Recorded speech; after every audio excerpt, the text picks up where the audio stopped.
Hello friends, स्वागत है आप सभी का आपके अपने यूट्यूब चैनल लर्निंग नीट पर। और जैसा कि आपको पता है कि हिंदी की हमारी क्लास जो चल रही है वो प्रॉपर चल ही रही है। और रीतिकाल का जो है प्रैक्टिस सेट वो मैं आपको प्रोवाइड करा चुकी हूँ। यहाँ पे मैं एक चीज़ मेंशन कर दूँ कि जब मैंने आपको भक्ति काल पढ़ाई थी तो उसमें मैंने आपको दो हिस्से पढ़ाए थे कि उसकी जो है भक्ति काल जो है वो दो शाखाओं में बटी, प्रेमाश्रय, ज्ञानाश्रय, फिर उसके दो दो हुए। तो ये सारी चीज़ें मैंने पढ़ाई थी। उसके जो कवि थे उनका इंट्रो भी दिया था, पर इसका अलग से प्रैक्टिस सेट जो है वो नहीं कराया था, क्योंकि भक्ति काल जो है उसमें बहुत ज़्यादा कह सकते हैं कि विस्तृत चीज़ें हैं। जैसे कि संत काव्य अलग है, राम काव्य भी मिलता है आपको, कृष्ण काव्य भी मिलता है, तो बहुत सारी चीज़ें आपको मिल जाती हैं। यानी कि जो कहीं ना कहीं कह सकते हैं क्वेश्चन का जो कलेक्शन है वो थोड़ा सा और वाइड होना चाहिए। तो इस वजह से यहाँ पे आज जो है वो जो पेंडिंग छूट गया है, क्योंकि अगर वो छूटा रह गया तो आगे फिर वो छूटा ही रह जाएगा, इसलिए हम इसे अभी कंप्लीट कर लेते हैं। संत काव्य के हम क्वेश्चंस आज देखने वाले हैं। ये भक्ति काल सा है आपका। चलिए स्टार्ट करेंगे सेशन बिना टाइम वेस्ट किए। ऑलरेडी काफ़ी टाइम वेस्ट हो गया है, तो रेडी? ओके। तो आज का जो पहला प्रश्न है वो है, संत साधना का साहित्यिक रूप प्रारंभ हुआ कहाँ से? काशी, प्रयाग, पंढरपुर या फिर उज्जैन? तो संत साधना का जो साहित्यिक रूप है उसको उसका प्रारंभ जो है वो पंढरपुर से माना जाता है। ऑप्शन नंबर सी यहाँ पे करेक्ट आंसर हो जाता है। अगला प्रश्न है, ज्ञानाश्रय शाखा के प्रमुख संत कवि का नाम क्या है? सूरदास, चंद्रवरदाई, कबीरदास, विद्यापति?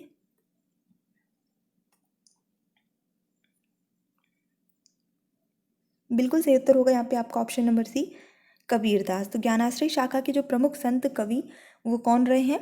कबीरदास। या कहीं पर प्रश्न ऐसे भी आ सकता है कि निर्गुण काव्य धारा के जो प्रतिनिधि है वो कौन है? तो कबीरदास। तो उसका भी आंसर कबीरदास ही आपको लगाना है। कबीर की दास के गुरु का नाम क्या है? रामानंद सागर, रैदास, रविदास, रामानंद? जितने ऑप्शन है उन्हीं में से बताना है।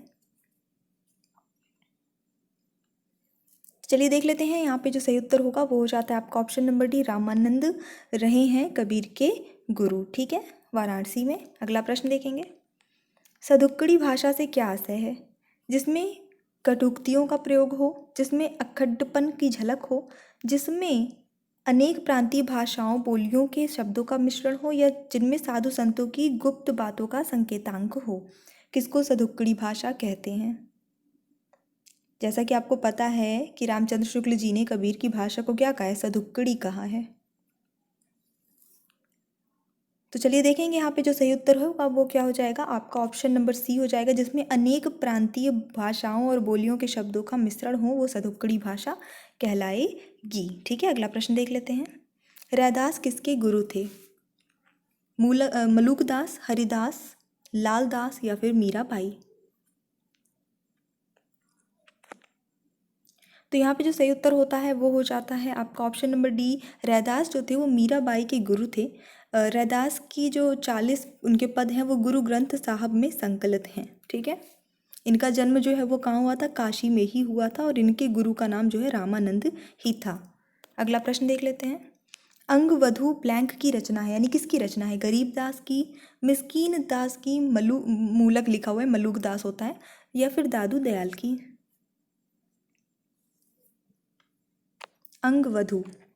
तो सही उत्तर होगा यहाँ पे दादू दयाल की ये रचना है। आपका option number D correct answer हो जाता है। दादू दयाल की अगर बात करते हैं तो ये ब्रह्म संप्रदाय या परब्रह्म संप्रदाय के नाम से जो है इनके संप्रदाय को जाना जाता था। और दादू पंथ के उत्तराधिकारी जो है दादू के पुत्र गरीबदास ये जो हुए थे उनके उत्तराधिकारी, और मिस्कीन दास जो इनके उत्तराधिकारी हुए थे। इन्होंने और भी रचनाएं की हैं, जैसे कि एक तो नाम यहाँ लिखा है अंगवधु, इसके अलावा काया बोली इनकी रचना है, हरडे बानी इनकी रचना है। अगला प्रश्न देख लेते हैं। निर्गुणिया संतों की काव्य सर्जना सर्वाधिक आधारित दिखती है किस पर?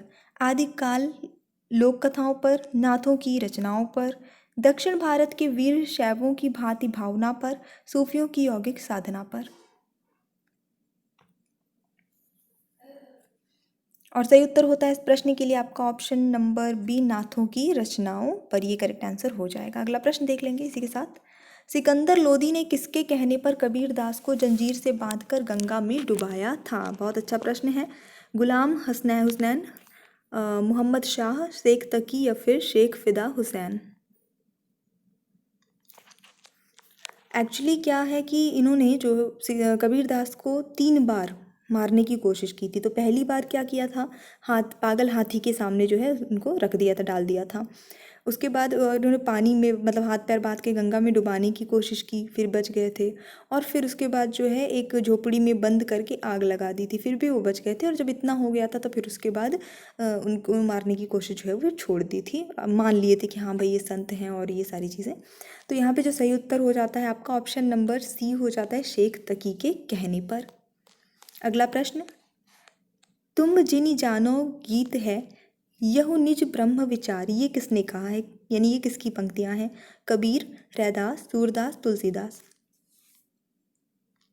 ये प्रश्न ना एनवीएस में पूछा जा चुका है, एनवीएस पीजीटी में पूछा गया प्रश्न है। तो यहाँ पे सही उत्तर होगा कबीर दास की ये पंक्तियां हैं, ऑप्शन नंबर यहाँ पे सही हो जाता है।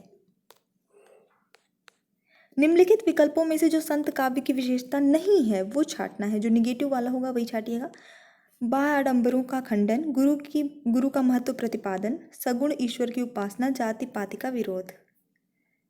संत काव्य की विशेषता जो नहीं थी, तो देखिए संत काव्य जो था उन्होंने क्या किया था कि मूर्ति पूजा और सगुण ईश्वर की उपासना का विरोध किया था। तो ऑप्शन नंबर जो है सी जो है वो सही हो जाएगा कि ये संत काव्य की विशेषता नहीं थी बल्कि ये उसके विरोधी थे। ठीक है, क्योंकि ये निर्गुण भक्ति काव्य धारा थी ना इनकी। तो ईश्वर के प्रॉपर एक फिगर रूप को ऐसा नहीं मानते थे कि कोई एक मूर्ति है, कोई एक फोटो है, उनकी पूजा करनी है, ऐसा नहीं मानते थे। आडंबरों का ये जो है विरोध करते थे। कबीर किस शासक के समकालीन थे? अभी तो हम लोगों ने थोड़ी देर पहले देखा, ये हुमायूं, अकबर, सिकंदर लोदी, बहादुर शाह जफर। सबने सही गेस किया होगा क्योंकि अभी थोड़ी देर पहले मैंने आपको स्टोरी बताई। तो सही उत्तर होता है आपका option number C, Sikandar Lodi. इन्होंने ही जंजीर से बांधकर गंगा में डुबाया था, शेख तकी के कहने पर कबीर दास जी को। आचार्य हजारी प्रसाद द्विवेदी ने वाणी का डिटेक्टर किसे कहा था? कबीर, रैदास, दादू, नानक।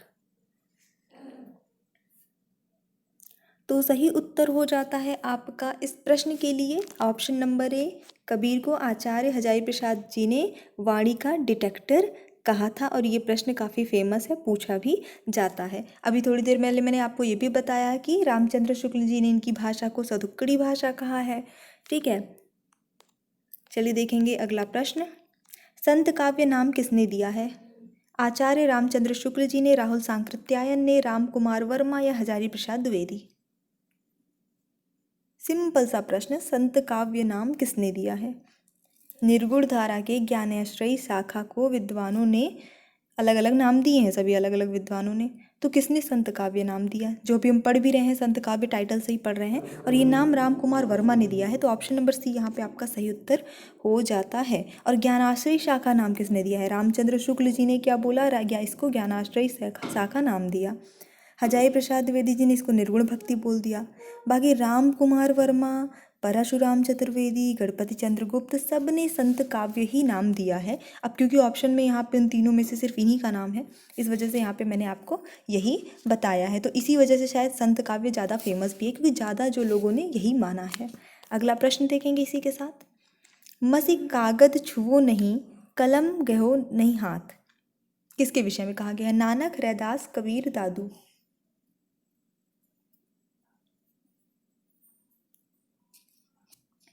अच्छा प्रश्न है, फटाफट से बताइए।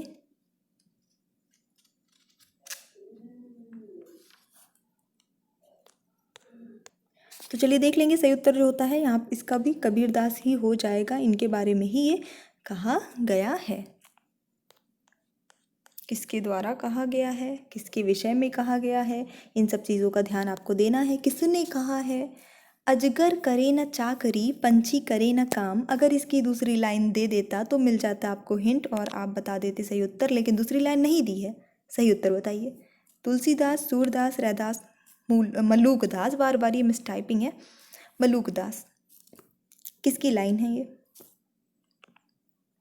तो ये जो है आपका ऑप्शन नंबर डी सही उत्तर होता है। मल्लूकदास की ये लाइन है कि अजगर करे न चाकरी, पंछी करे न काम, दास मलूका कह गए सबके दाता राम। तो अभी ये दूसरी लाइन दी होती तो आप आराम से गेस कर लेते। तो एग्ज़ाम में कभी भी दूसरी लाइन ऐसे नहीं देगा जिसमें नाम इंक्लूड हो। ज्ञान मार्गी शाखा के कवियों को किस नाम से पुकारा जाता है? सिद्ध कवि, नाथपंथी कवि, भक्त कवि या संत कवि?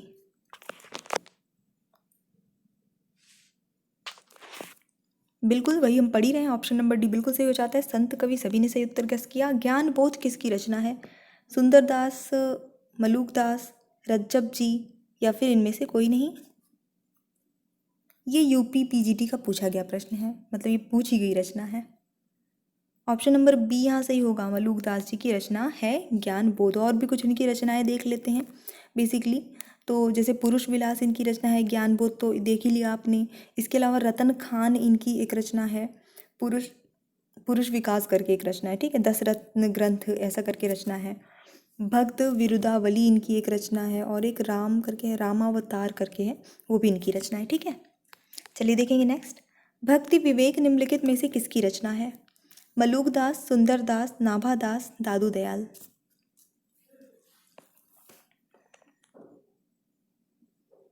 भक्ति विवेक सही उत्तर होगा आपका ऑप्शन नंबर ए। ये भी मलुकदास की ही रचना है, ठीक है। अभी इसका नाम मैंने आपको नहीं बताया था, तो ये प्रश्न आपके लिए एकदम नया होगा। अभी जस्ट इसके पहले वाले प्रश्न में बता दिया होता, बाकी उसके साथ में तो आपका ये क्वेश्चन मतलब कि आपको हिंट पहले ही मिल जाता है आंसर का, और आप इजीली गेस कर लेते।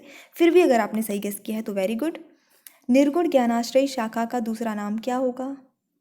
राम भक्ति शाखा, कृष्ण भक्ति शाखा, संत साहित्य, सूफी साहित्य? No doubt option number C सही होगा, क्योंकि हम वही पढ़ रहे हैं, संत साहित्य। कबीर की वाणी का संग्रह बीजक कहलाता है, इसके कितने भाग हैं? 2, 3, 4 या 5? बहुत प्रसिद्ध है बीजक। प्रश्न उल्टा करके भी आता है, हालांकि ये जो है सन 2000 में पूछा गया प्रश्न था, तो ये प्रश्न उल्टा भी करके भी आता है कि किसकी जो है रचना, मतलब कि वाणी के संग्रह को बीजक कहते हैं, या कबीर की वाणी के संग्रह को क्या कहते हैं। ऐसा ये प्रश्न तो 3 तरह से घुमा के आएगा। तो यहाँ पे जो सही उत्तर है वो होता है आपका ऑप्शन नंबर बी। 3 है इसमें, साखी, सबद, रमैनी, 3 भाग हैं इसके, ठीक है। सो ये हमारे क्वेश्चंस थे, हमने पूरे 20 क्वेश्चंस देखे हैं, लेकिन क्वेश्चंस अभी और भी मुझे लगता है इसमें इंक्लूड करने चाहिए। तो पर्टिकुलर मतलब डेफिनेटली मैं आपको कल जो है इसका सेकंड पार्ट प्रोवाइड करा दूंगी। अगर वीडियो आपको पसंद आया तो प्लीज़ लाइक करिए, शेयर करिए, चैनल पे न्यू है तो सब्सक्राइब करके प्लीज़ सपोर्ट कीजिए। So thanks for watching, keep studying and bye bye.